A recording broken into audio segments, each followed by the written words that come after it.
Senang sekali kita ketemu kembali. Kali ini kita akan berkunjung ke Petirtaan kuno Jolotundo.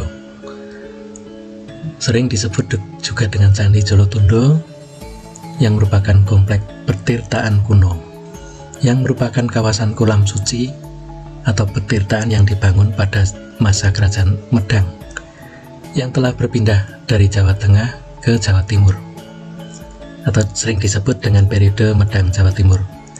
Petirtaan ini masih berfungsi hingga sekarang. Dugaan paling awal diperkirakan dibangun pada masa pemerintahan Sri Isyana Tunggawijaya, putri Raja Medang atau Mpu Sendok, dengan suaminya Sri Lokapala yang merupakan seorang bangsawan dari Pulau Bali. Lokasi petirtaan Jolotundo ini terletak di kaki barat Bukit Begel, salah satu gunung pendamping di wilayah area Gunung Penanggungan, dan berada di dalam wilayah administrasi Kabupaten Mojokerto, tepatnya di Dukuh Balikambang, Desa Sukoliman, Kecamatan Trawas. Berjarak sekitar kurang lebih 40 sampai 50 ke arah selatan dari Surabaya, dan sekitar 25 km arah tenggara dari Mojokerto. Sampai sekarang, petirtaan ini masih sering dikunjungi oleh banyak peziarah karena dianggap memiliki khasiat tertentu airnya, baik di hari-hari biasa maupun malam-malam tertentu. Dan menurut penelitian dari beberapa sumber, dikatakan bahwa mata air petirtaan Jolotundo ini memiliki kandungan mineral yang tinggi dan dianggap merupakan mata air terbaik setelah mata air Zam-Zam. Selain fungsi utama sebagai tempat untuk ziarah, pada masa modern tempat ini juga dikembangkan sebagai daerah tujuan wisata keluarga dan juga daerah pendakian untuk kepentingan keagamaan spiritual maupun wisata rekreasi menuju Gunung Penanggungan atau Bukit Begel. Sejarahnya, penemuan tentang komplek petirtaan ini yang berada di tengah hutan belantara dibuat oleh Wardenar pada tahun 1815. Dia bekerja atas perintah Gubernur Jenderal Hindia Belanda saat itu, yaitu Thomas Temford Raffles. Wardenar membuat gambar dan deskripsi awal atas situs ini. Kemudian tahun 1965, Bos de Haan mengutip laporan pengunjung awal yang menyebutkan, menurut laporan para pengunjung awal, monumen tersebut sangat sulit dicapai. Selanjutnya, kajian-kajian dibuat oleh Domis de Oosterling.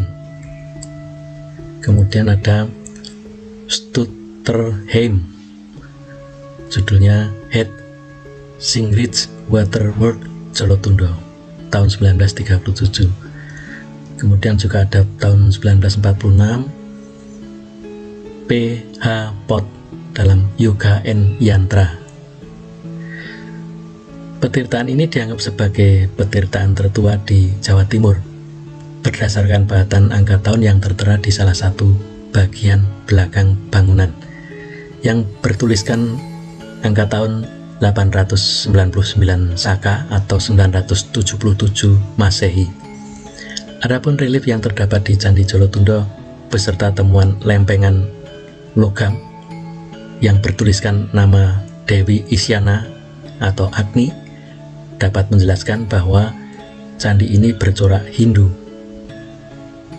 Hasil penelitian Stutterheim mengatakan bahwa petirtaan ini dulunya terdapat sebuah pancuran, yang mana pancuran tersebut mirip dengan bentuk Gunung Penanggungan yang dikelilingi oleh 8 buah puncak yang lebih rendah yang mempunyai arti simbolis sebagai replika Mahameru. Menurut Bos, relief cerita yang terdapat di Candi Jolotundo terdiri dari 16 panel, yang mana panel 1-13 diambil dari kitab Mahabharata. Kemudian panel 14-16 berisi cerita dari kitab Kata Sarit Sagara.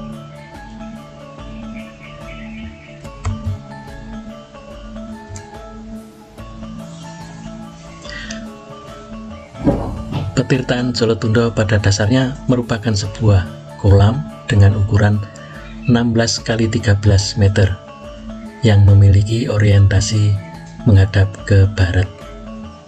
Petirtaan ini dibuat dengan memotong sebagian lereng barat Gunung Penanggungan.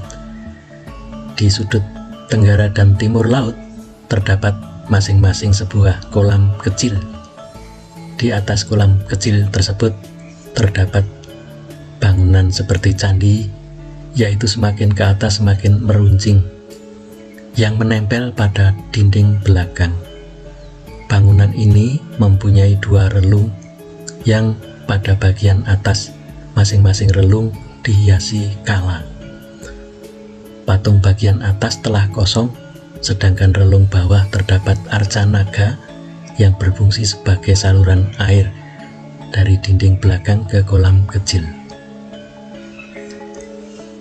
Tinggalan arkeologis yang berbentuk relief di petirtaan ini telah banyak yang rusak dan sebagian tidak diketahui tempat aslinya.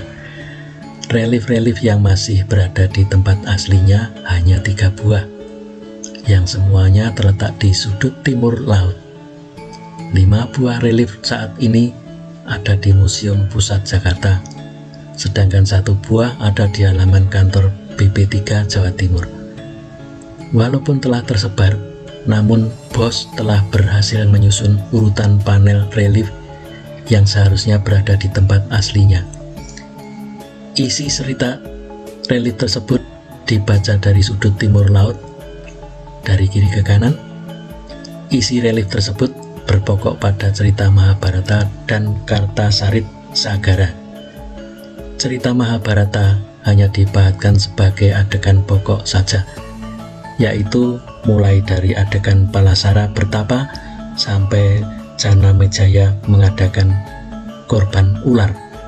Sedangkan cerita Kartasarit Sagara diceritakan lebih lengkap. Inti cerita Kartasarit Sagara adalah pengasingan Udayana beserta ibunya Mergawati di Gunung Udajaya Parwa. Dalam kisah tersebut, ketika Mergawati sedang mengandung Udayana, ia diculik oleh seekor burung Garuda dan dibawa ke puncak gunung. Di gunung itulah lahir Udayana. Setelah 14 tahun lamanya dalam pengasingan, Udayana kemudian bertemu kembali dengan ayahnya, Raja Saharatsanika. Selain relief di petirtaan ini, terdapat 4 buah prasasti pendek dengan huruf Jawa kuno, yaitu angka tahun 899 Saka di dinding sebelah kiri.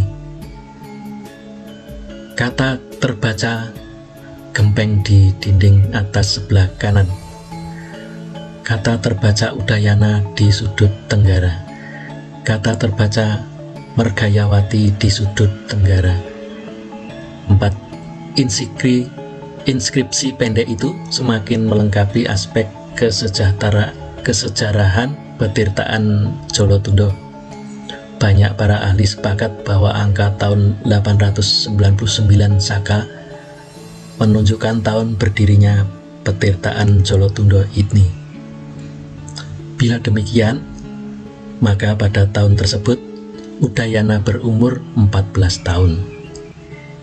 Inskripsi angka tahun tersebut menjadi semakin menarik bila dikaitkan dengan cerita yang ada di relief Jolotundo. Cerita tentang penculikan Margayawati yang sedang mengandung Udayana kiranya dapat disejajarkan dengan proses pengungsian Udayana ke Jawa Timur ketika Bali sedang dilanda pralaya. Peristiwa ini berkaitan erat dengan inskripsi yang berbunyi Gampong. Muncul berbagai tafsiran para ahli yang mengatakan Gampong di berbagai tempat, dikubur, wafat, hancur, atau sedih. Bila dilihat dari aspek arsitektur pembangunan pertirtaan ini, maka gempeng dapat diartikan sebagai melebur atau memotong. Hal ini disebabkan karena petirtaan ini dibangun dengan memotong lereng gunung, sehingga kemudian bangunan ini seakan-akan melebur menjadi satu kesatuan dengan gunung penanggungan. Adapun adanya tulisan Udayana dan Mragayawati yang dipahatkan pada dinding teras Jolotundo dapat dipandang sebagai Udayana untuk memantapkan kedudukannya dengan menggunakan nama ibunya, yang dalam naskah dikenal sebagai Mergawati. Dalam sejarah, perkawinan Udayana dengan putri Jawa yaitu Gunapriyadarmapati dipandang sebagai usaha untuk memantapkan kedudukannya.